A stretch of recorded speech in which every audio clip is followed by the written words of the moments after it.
오늘 데살로니가전서 계속 공부하도록 하겠습니다. 데살로니가전서 4장이죠. 오늘 4장 1절부터 할 차례입니다. 우리가 지난 시간에 우리는 믿음에서 이제 부족한 부분을 보충해주는 요소가 바로 이 재림 신앙임을 우리가 확인해 보았습니다. 바울 당시에 이 그리스도인들은 이 재림의 신앙으로 이 마음을 가득 채우고 있었습니다. 주님이 언제 오실까? 곧 오실 줄로 알고 그렇게 믿고 있었어요. 그러므로 이제 주님을 맞이하려는 주님을 맞이하라는 이 설교가 바울 서신에 아주 풍성하게 이제 자리를 잡고 있습니다. 오늘 오시나 아니면 내일 오시나 늘 긴장감이 있었죠.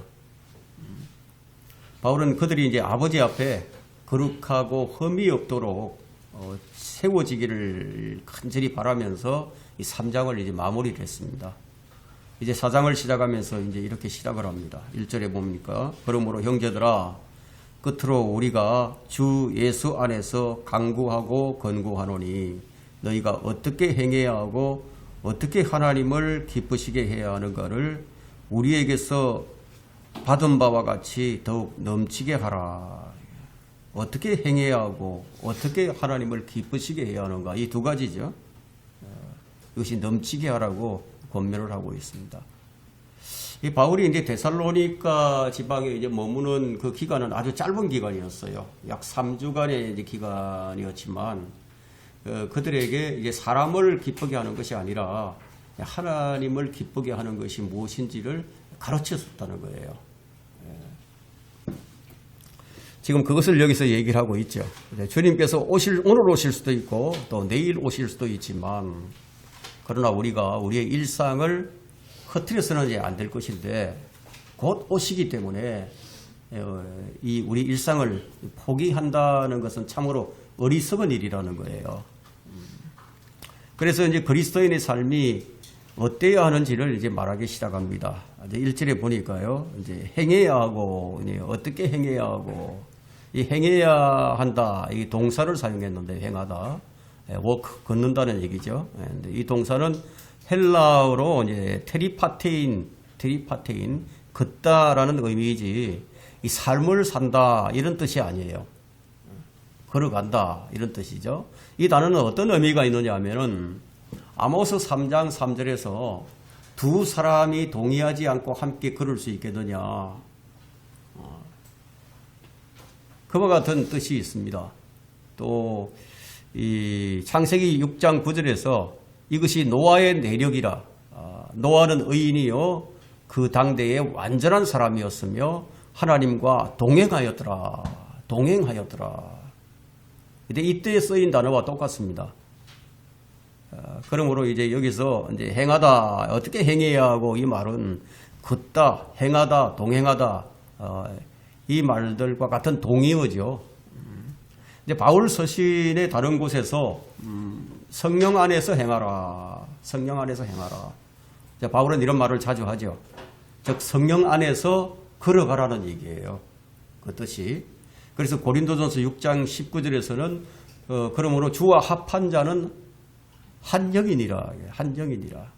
자, 그리스도인은 이 말씀대로 성령 안에 있어요, 지금. 하나님과 지금 한영이 되어서 살아가고 있습니다.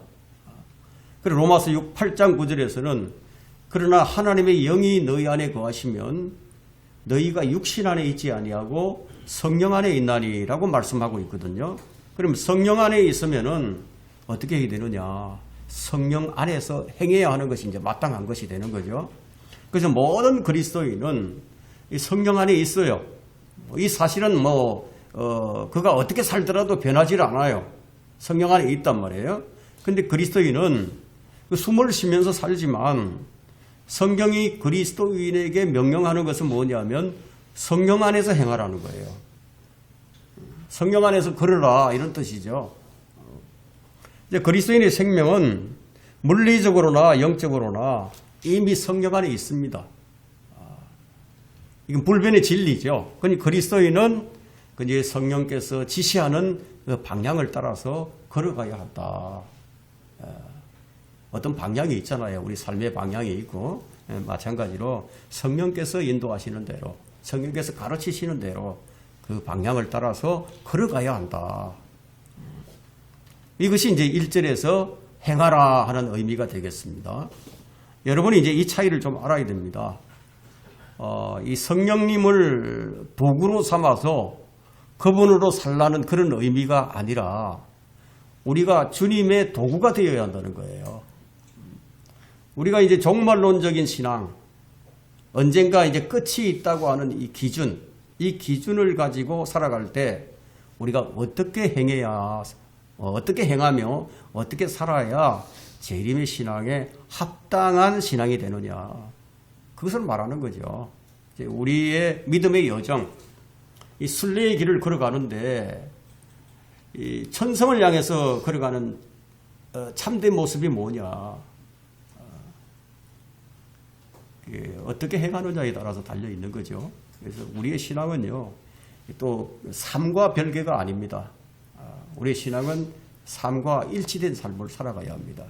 그래서 바울은 권고를 하는 거예요.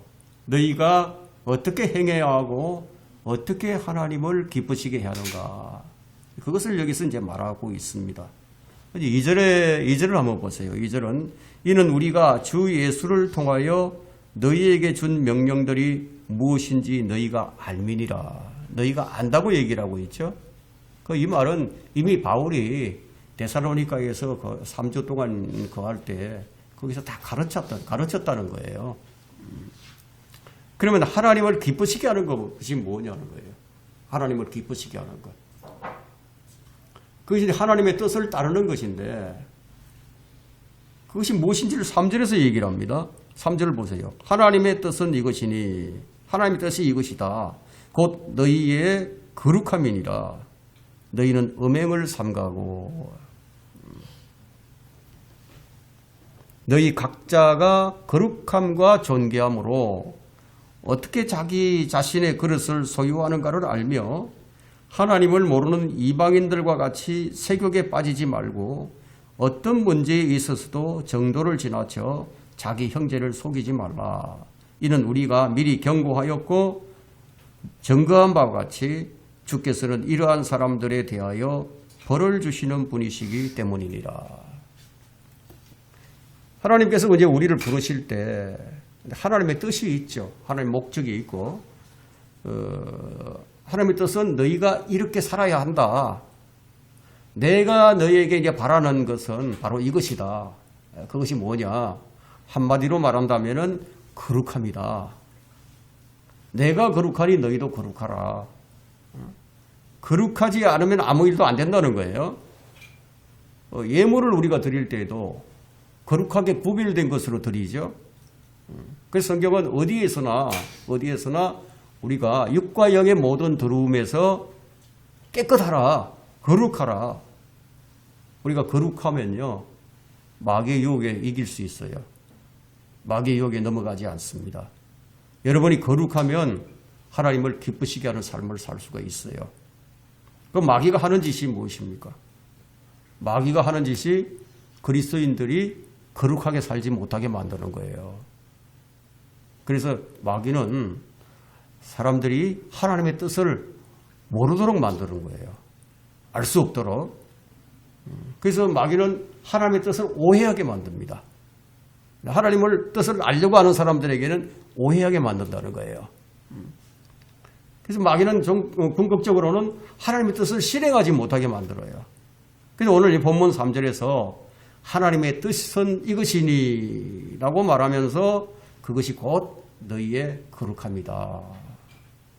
하나님의 뜻은 이제 구약이나 이제 신약이나 다르지가 않아요. 그것이 뭐냐? 내가 거룩하니 너희도 거룩하라. 바로 이것인데요. 이것은 하나님의 직접적인 뜻이에요. 하나님의 뜻이 이제 있죠. 하나님의 뜻은 크게 세 가지로 나눌 수 있는데요. 네, 하나님께 직접적인 뜻이 있어요.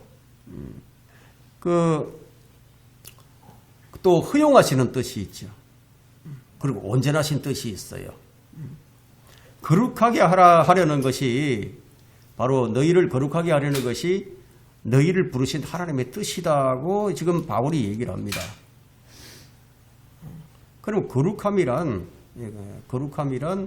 하나님과 인간이 맺어야 할 그 관계를 마땅히 회복하는 것이라고 할 수 있습니다. 우리 인간이 아담이 범죄함으로 이 거룩함이 깨져버렸어요. 다시 이제 회복을 해야 하는 거죠. 그래서 거룩함이란 아버지를 아버지로서 인정하고 아들이 아들됨을 인정하는 것.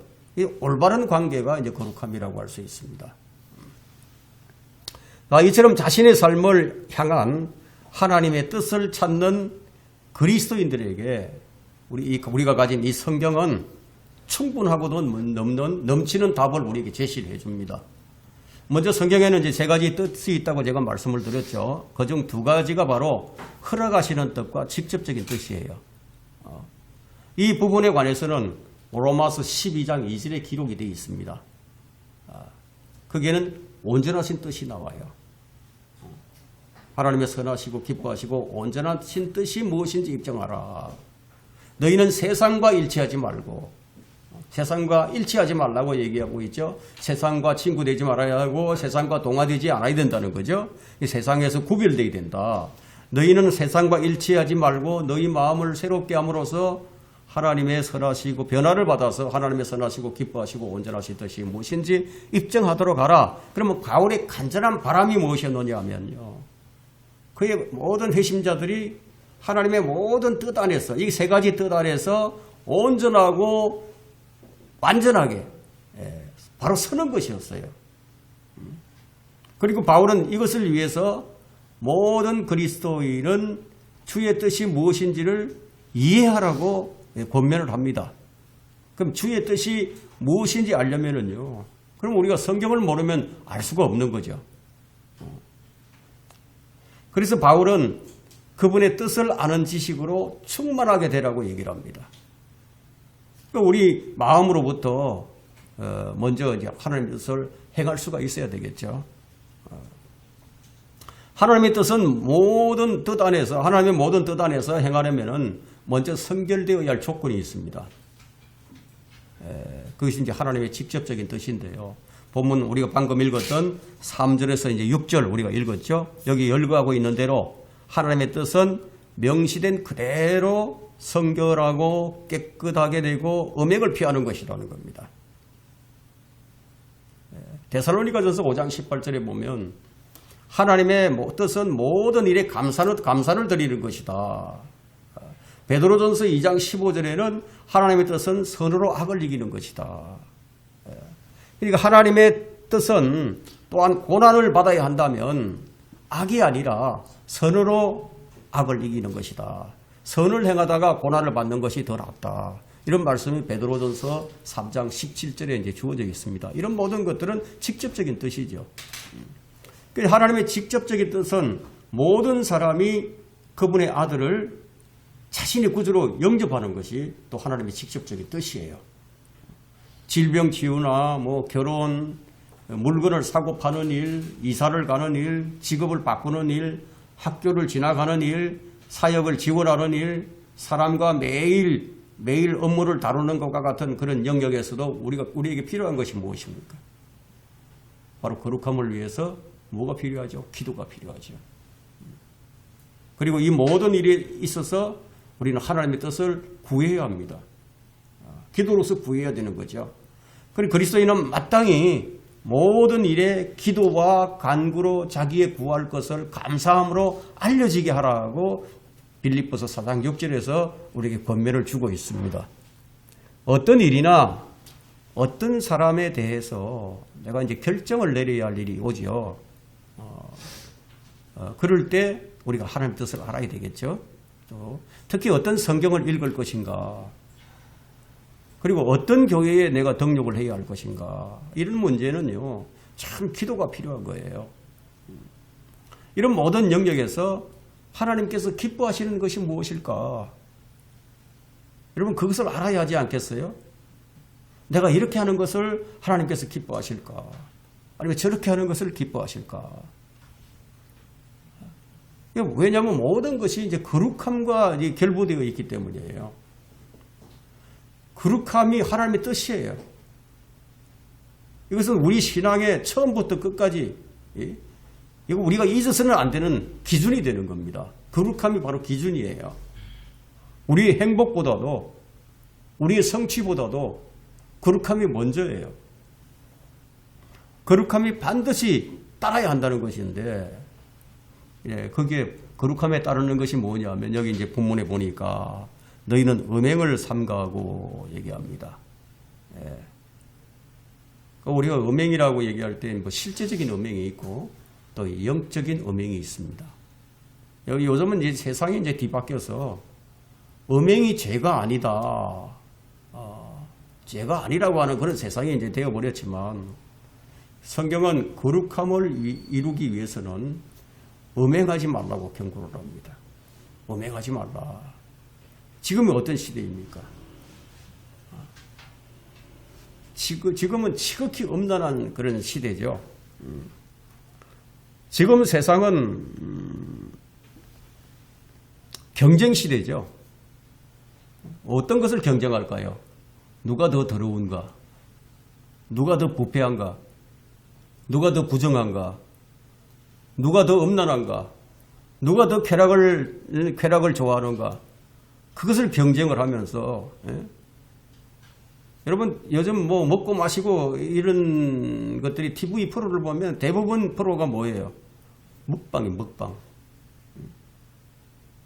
먹고 즐기는 거다 이거예요.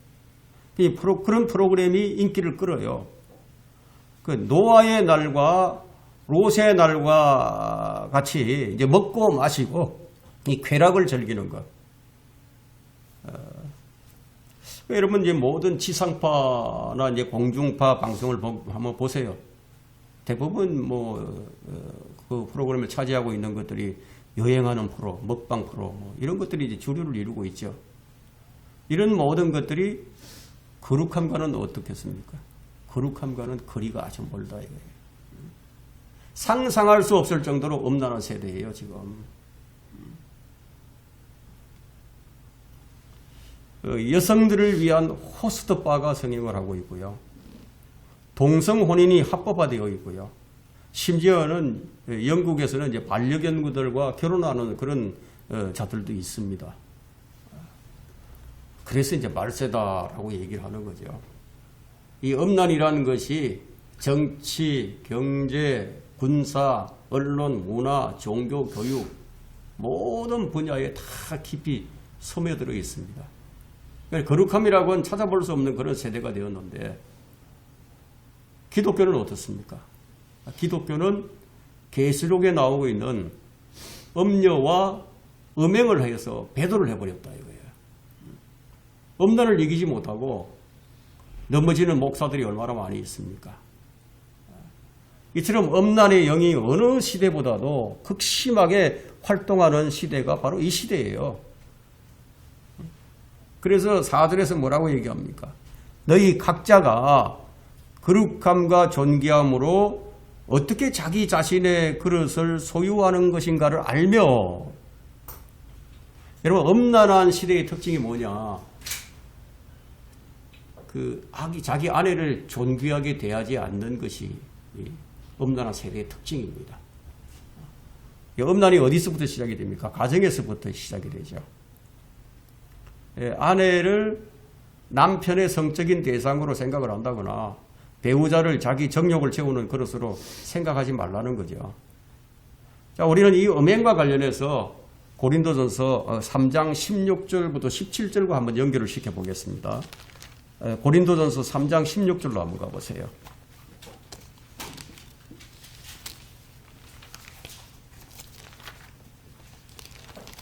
자, 그리스도인들은 하나님의 성전이죠, 몸이. 자, 그러면 고린도전서 3장 아마 16절과 17절로 한번 가보겠습니다.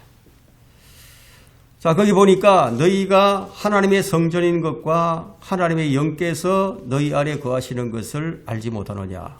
만일 누구든지 하나님의 성전을 더럽히면 하나님께서도 그 사람을 멸하시리라. 이는 하나님의 성전은 거룩하며 너희는 그 성전이기 때문이라. 이처럼 구원받은 성도의 몸은 성령께서 거하시는 성령의 전이에요. 성전이 된 이 몸을 가지고 음행으로 더럽히게 되면은, 그럼 성경이 뭐라고 말씀하시냐면 고린도전서 6장 16절 한번 보세요. 6장 16절 보게 되면, 또한 장녀와 합하는 자는 한 몸인 것을 너희가 알지 못하느냐. 그가 말씀하시기를 둘이 한 몸이 되리라고 하셨느니라. 그리고 18절 한번 보세요. 음행을 피하라. 사람이 범하는 죄마다 몸 밖에 있지만 음행하는 자는 자기 몸에 죄를 짓는 것이라. 자기 몸에 죄를 짓는 것이다. 대부분 사람들이 범하는 죄가 몸 밖에 있다고 얘기를 합니다. 몸 밖에서 죄를 짓죠. 그런데 음행은 몸 안에서 죄를 짓는 거예요. 성령이 전이 된 이 몸으로 음행을 범했다. 그러면 하나님께서 그 사람을 멸하시겠다. 그 사람을 죽이시겠다고 말씀하신 거예요. 그런데 하나님을 모르는 이방인들의 특징이 뭐냐면은 바로 세욕을 따른다고 얘기를 하고 있습니다. 하나님을 모르는 이방인들과 같이 세욕에 빠지지 말고, 그리고 이방인들은 세욕에 빠져 사는 거예요. 세욕이란 뭐예요? 타락이죠. 타락한 정욕을 의미하는데, 그런 동성애라든가 뭐 수간이라든가 이런 비정상적인 성생활을 통치하는 것이 바로 세욕이에요. 오늘날에는 얼마 전에 이제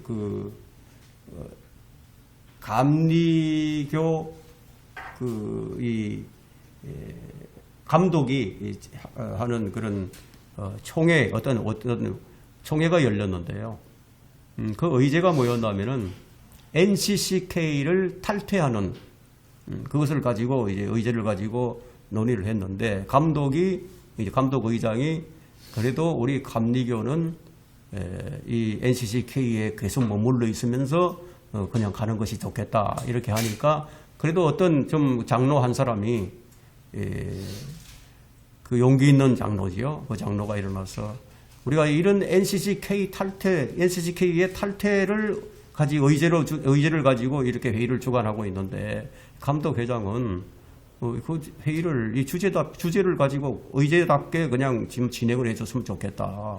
세상 사람들이나 다른 교단에서 감리교가 이 동성애를 옹호하고 또 이 퀴어 축제를 옹호하고 있는 이런 NCCK 거기에 가입되어 있다고 생각을 한다. 가입된 것을 보고서 뭐라고 얘기하겠느냐. 그러면서 일침을 놓는 그런 장로가 한 사람이 있었어요. 참 대단한 사람이다 이런 생각이 들었죠. 그런데 한 가지 아쉬운 점이 뭐였냐면은 세상 사람들이나 또 이 다른 교단에서 우리를 어떻게 보겠느냐 이렇게 얘기하는 것보다는 이 성경에 위배되지 않았느냐, 하나님께서 이걸 기뻐하시겠느냐, 정말 제대로 좀 똑바로 하시오, 이렇게 했으면 참 좋겠다는 그런 생각이 들었습니다. 자, 이제 이방인의 특징이 세욕을 따르는 것인데, 그럼 이 세욕이 어떤 것인가를 이 로마서 1장 26절부터 27절에서 우리가 발견할 수가 있습니다. 로마서 1장으로 한번 가보겠습니다. 1장 26절부터 27절에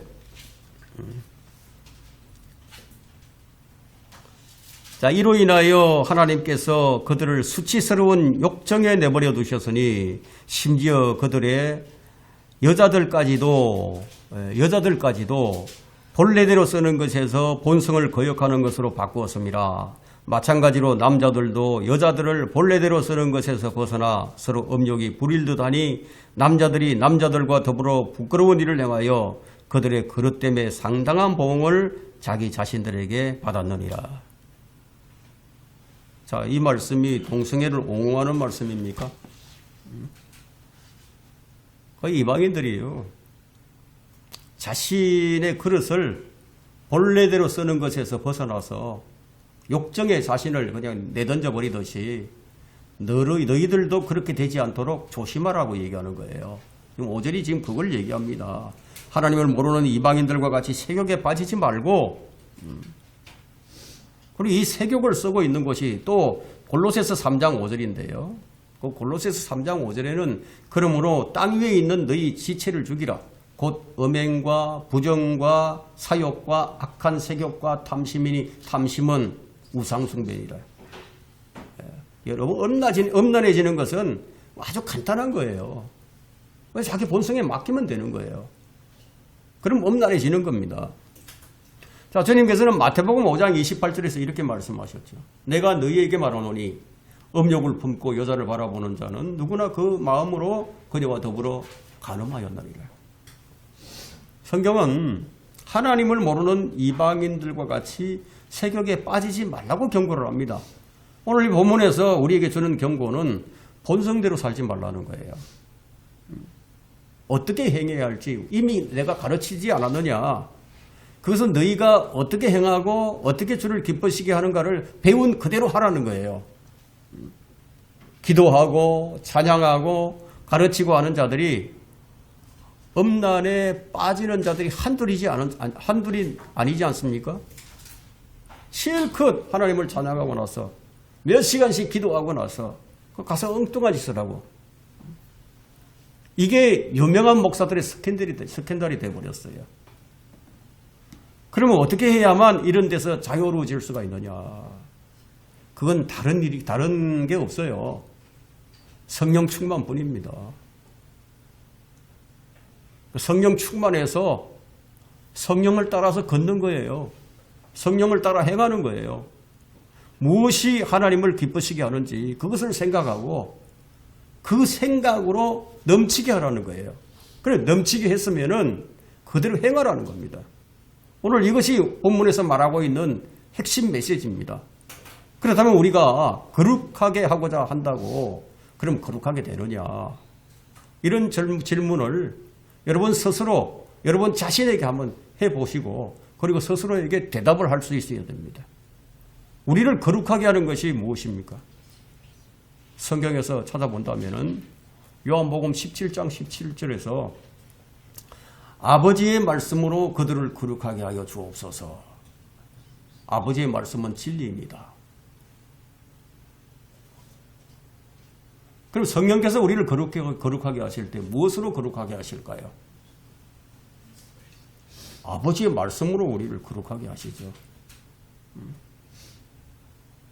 그리고 요한복음 15장 3절에는 우리 주님께서 제자들에게 이제 너희는 내가 너희에게 일러준 말로 깨끗하여졌느니라. 뭘로 깨끗해지죠? 말씀으로. 또한 이 그리스도의 보혈로 우리를 깨끗하게 하십니다. 히브리서 9장 14절 후반절에는 그리스도의 피가 어찌 너희 죽은 행실에서 너희 양심을 정결케 하여 살아계신 하나님을 섬기게 하지 못하겠느냐. 말씀이 우리를 당연히 그렇게 할 수 있다고 얘기를 하는 거죠. 그리스도의 피가 충분히 우리를 그렇게 할 수 있다고 지금 얘기를 합니다. 이제 우리는 성령에 의해서 거룩하게 되었습니다. 그렇다면 그 거룩함을 유지해 나가는 것이 필요하겠죠. 어떻게 유지해 나가야 되느냐. 자, 6절을 한번 보세요. 6절 보니까 어떤 문제에 있어서도 정도를 지나쳐 자기 형제를 속이지 말라. 정도를 지나쳐서. 자, 성적인 문제에 있어서 말하는 이 구절은 고린도전서 7장 4절과도 맥을 같이 하는데요. 고린도전서, 오늘 고린도전서를 자주 가봅니다. 고린도전서 7장 4절 5절 한번 보세요. 자, 아내가 자기 몸을 주관하지 못하고 남편이 주관하며 이와 같이 남편도 자기 몸을 주관하지 못하고 아내가 주관하느니라. 자, 이 글은 기본적으로 바울이 지금 그리스도인들을 향해서 쓰고 있는 거예요. 믿지 않는 사람들에게 향해서 쓴 게 아니고 믿는 사람들에 대해서 쓴 겁니다. 믿는 가정에 얘기하는 거예요. 자, 너희는 서로 권리를 빼앗지 말라. 다만 금식과 기도할 틈을 얻기 위하여 합의상 잠시 떨어져 있다가 다시 합하라. 이는 사탄이 너희의 자제하지 못함으로 인하여 너희를 시험하지 못하게 하려 함이라.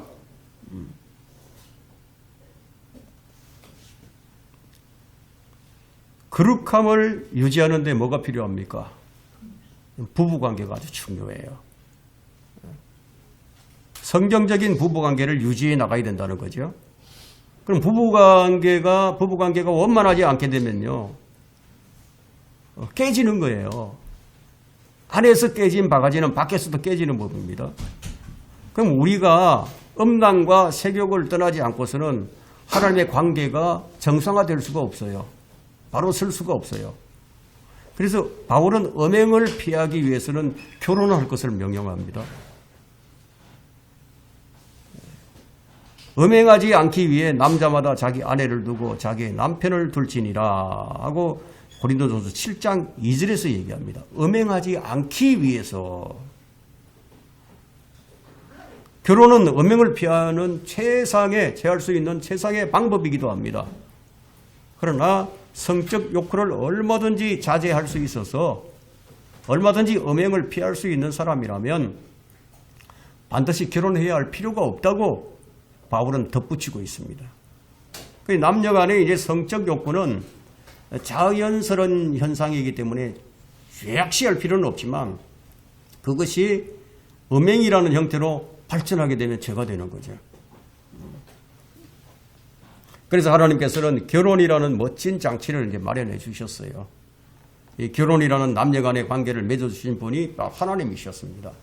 물론 이 결혼은 음행하지 않기 위해서만 하는 것이 아니에요.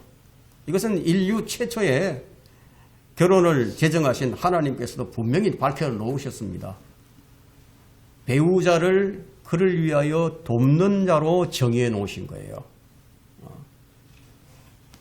결혼하여 한 몸 속에 융화된 아내의 몸은 남편에게 속하고 남편의 몸 역시 아내의 것이 됩니다. 그런데 이 구절을 고린도전서 6장 20절의 말씀과 연결지어서 읽게 되면 남편과 아내가 이룬 그 한 몸이 서로의 것만이 아니라는 것을 알게 됩니다. 너희는 값을 치르고 산 것이니 그러므로 하나님의 것인 남편과 아내의 서로 간의 소유가 아니라 하나님의 것인 너희 몸과 너희 영으로 하나님께 영광을 돌리라. 하나님의 것이라고 분명하게 정의를 내리고 있습니다. 그러므로 여자가 결혼을 하면 그녀의 몸은 남편과 하나님의 소유가 되고요. 남자도 결혼을 하게 되면 그의 몸이 하나님과 아내의 소유가 된다는 거예요. 물론 이 경우는 남편과 아내가 모두 구원받은 사람이라는 전제하에서 그렇습니다. 하나님께서는 구원받지 못한 죄인들의 결혼 문제 따위에는 관심이 별로 없으세요. 그들의 정욕에 따라서 살도록 그냥 내버려 두신다고 말씀합니다. 그러나 이 구원받은 그리스도인들에게는 그렇지가 않아요. 음행을 피하라. 색욕에 빠지지 말라. 이렇게 경고하시면서 음행에 빠지고 색욕에 빠져서 몸을 더럽히게 되면 그 사람을 멸하시겠다. 이렇게 말씀하고 있죠. 그래서 하나님께서는 자기의 성전, 자기의 몸을 굉장히 중요하게 다루십니다. 성전을 굉장히 거룩하게 다루고 계시죠. 지대한 관심이 있으신 겁니다. 우리가 여기서 한 가지 발견하게 되는 진리는 사탄이라는 이 존재가 부부관계의 틈새를 파고든다는 거예요. 남편과 아내는 서로에 대해서 어떤 정상적인 육체관계를 요구할 권리가 있어요. 한쪽에서 일방적으로 권리를 빼앗을 수가 없다는 게 성경적 규칙입니다. 그럼 이 규칙에 따르게 되면 금식과 기도를 위해서 서로 합의상 잠시 좀 떨어져 있다가 그동안 잠시 떨어져 있는 동안 육체관계를 끊을 수 있대. 그것이 끝나면 다시 합하라고 얘기합니다. 왜냐하면 부부관계가 장기적으로 이렇게 단절이 되게 되면요, 반드시 그 사탄이 그 틈을 노리고 끼어들기 때문이에요. 그럼 마귀가 끼어들게 되면 그럼 성적 자제력을 잃게 되죠. 음행을 저지를 위험성이 따른다는 거예요. 자, 우리의 싸움은 혈과 육에 대항하는 것이 아니라고 했죠. 그럼 마귀를 대적하는 영적인 싸움이에요. 우리의 영적 전쟁은. 그러나 마귀는 언제나 또 혈과 육을 이용해서 우리를 공격해 온다는 사실을 우리가 잊지 말아야 됩니다. 그러므로 우리가 영적 싸움을 싸우고 있다고 해서 육신적인 육신적인 일을 소홀히 하고 규칙에 따르지 않게 되면 마귀의 공격을 자초한다는 사실을 우리가 항상 경계하지 않으면 안 된다는 거예요. 자, 7절 봅니다. 하나님께서 우리를 부르신 것은 부정함에 이르는 것이 아니라 거룩함에 이르게 하심이라 하고 4절에서 처음 이 거룩함과 존귀함을 얘기한 다음에 다시 또 얘기를 하죠. 거룩하신 하나님께서 우리를 부르신 것은 우리를 부정함에 그냥 내버려 두시려고 부른 것이 아니다. 우리를 이 악하고 험난한 세대에서 불러내신 것은 음란과 욕정에 그냥 내버려 두시려고 부른 것이 아니지 않겠습니까? 그 당시 이제 그리스와 이제 소아시아 지역에는요, 우상이 만연해 있었습니다. 아테네 신전들이 있었고, 다이아나 여신을 섬기는 그런 신전들이 있었고요. 온갖 우상들로 가득 차 있었던 그 지역에서 의식 다음에는 뭘 하죠? 그 제사를 지내고, 거기 의식을 신전에서 제사를 지낸 다음에, 그 다음에 성관계를 갖는 것이었어요. 그렇게 음란해도 음란인 줄도 몰랐고, 그렇게 부패해도 부패한 줄도 몰랐고요. 오히려 그것이 당연한 것처럼 여자는 개처럼 살면서 정성처럼 그렇게 사는 것이 세상의 관습이었습니다. 이걸 우리가 이제 알아야 그것에 빠지지 않게 되는 거죠. 그래서 8절에서 뭐라고 얘기합니까? 8절은 그러므로 경시하는 자는 사람을 경시하는 것이 아니라 우리에게 그의 거룩한 영을 주신 하나님을 경시하는 것이 되느니라. 이게 무슨 말씀이죠? 자신을 속여서 빼앗은 그 남자를 모욕하는 것이 아니라 하나님을 모독한 것이라고 얘기합니다. 왜냐하면 네 이웃을 네 자신과 같이 사랑하라고 명령하신 분이 하나님이시기 때문에. 하나님께서는 네 이웃의 아내를 사랑하라고 명령하지 않았죠. 네 이웃의 아내를 사랑하라 이런 말씀을 하지 않았단 말이에요. 그럼 자기 아내를 사랑하라고 하셨지 남의 아내를 사랑하라고 명령하지 않았습니다. 형제들에 관하여 말씀하시고 난 후에 형제를 경시하는 것이 그 형제를 경시하는 것이 아니라 하나님을 경시하는 것이라고 여기서 말을 하고 있습니다. 왜 그렇게 말씀하시는가 하면은 경시하는 그 형제 안에도 성령께서 거하고 계신다. 그 성령을 주신 분이 하나님이시기 때문에 그를 경시한 것이 하나님을 경시한 것이다. 이렇게 말씀하고 있습니다. 그러므로 교회 안에서 우리가 형제를 대할 때 매우 조심하지 않으면 그것이 하나님을 경시하게 된다는 사실을 여러분들이 유념하시기를 바랍니다. 오늘 여기까지 하도록 하겠습니다.